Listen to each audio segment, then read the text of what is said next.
ایک اعتراض یہ بھی حضرت کیا جاتا ہے کہ اگر امام حسین رضی اللہ تعالیٰ عنہ مشکل کشا ہیں تو اپنے گھرانے کو کیوں نہیں بچا پائے؟ دیکھیں اولیاء اللہ اور صحابہ کرام کے حوالے سے یہ جو اعتراض کیا جاتا ہے نا کہ مشکل کشا تھے تو اپنے آپ کو کیوں نہیں بچا لیا، یہ اعتراض جب اپنی ایکسٹریم صورت اختیار کرتا ہے تو پھر ملحد کی شکل ہمیں اختیار کرتے ہوئے نظر آتا ہے۔ ملحد پھر یہی اعتراض اللہ پہ وارد کرتا ہے کہ اللہ جب قادر مطلق ہے، سب کچھ اللہ کے مرضی سے ہو رہا ہے، تو اتنا ظلم ہو رہا ہے تو اللہ روکتا کیوں نہیں ہے؟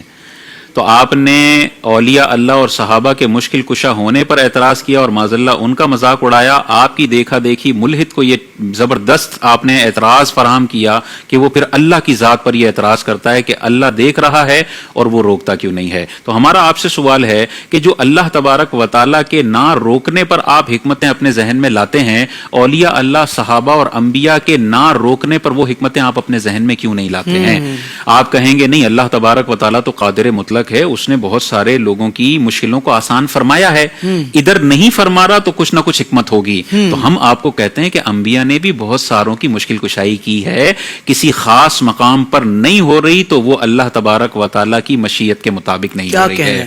اسی طرح صحابہ نے بھی مشکل کشائی فرمائی ہے، اسی طرح اولیاء اللہ نے بھی مشکل کشائی فرمائی ہے۔ ہمیں نظر آتا ہے کہ حضرت موسیٰ علیہ الصلوۃ والسلام وصال ہو گیا ہے، اپنی قبر انور میں ہیں۔ معراج کے واقعے میں ہمیں نظر آتا ہے حضور علیہ الصلوۃ والسلام اللہ سے 50 نمازیں لے کر آئے، یہ 50 سے 5 کیسے ہوئی ہیں؟ کسی بھی مشکل کشائی کے منکر طبقے سے آپ پوچھیں نا، آج آپ 5 پڑھ رہے ہیں، ہوئی تو 50 تھیں، کیسے 5 ہوئیں؟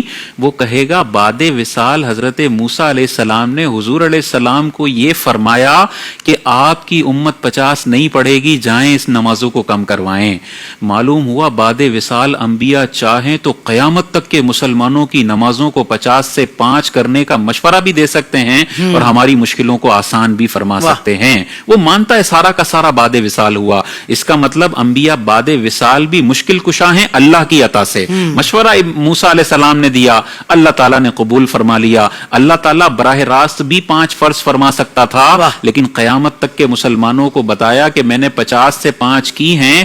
اس مشکل کشائی کے اندر جو وسیلہ بنے ہیں وہ موسیٰ علیہ السلام بنے ہیں۔ اسی طرح ہمیں آصف بن برقیہ رضی اللہ تعالی عنہ کا واضح طور پر قرآن کے اندر یہ نظر آتا ہے کہ سلیمان علیہ الصلوۃ والسلام اللہ کے نبی ہیں، اتنی عظمتوں اور بادشاہت والے ہیں، اور ما فوق الاسباب مشکل کشائی کے لیے سوال کرتے ہیں اپنے صحابی سے کہ تخت بلقیس کو اتنا دور سے کون جلدی لا سکے گا؟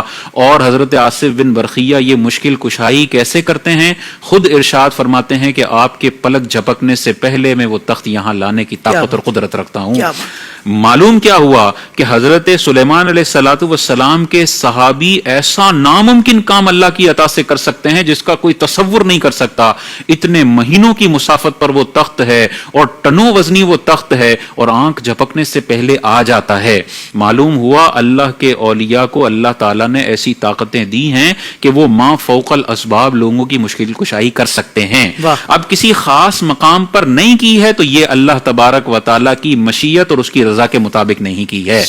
اجل جو ہے، وصال کا جو وقت ہے، شہادت کا جو وقت ہے، وہ تو قرآن کا فیصلہ ہے، 1 سیکنڈ آگے نہیں ہو سکتا، 1 سیکنڈ پیچھے نہیں ہو سکتا ہے۔ تو جہاں اللہ نے اختیار دیا، جہاں اللہ تعالیٰ نے طاقت دی ہے، انبیاء نے بھی مشکل کشائی فرمائی ہے، اولیاء نے بھی مشکل کشائی فرمائی ہے، صحابہ نے بھی امت کی مشکل کشائی فرمائی ہے۔ سبحان اللہ، سبحان اللہ۔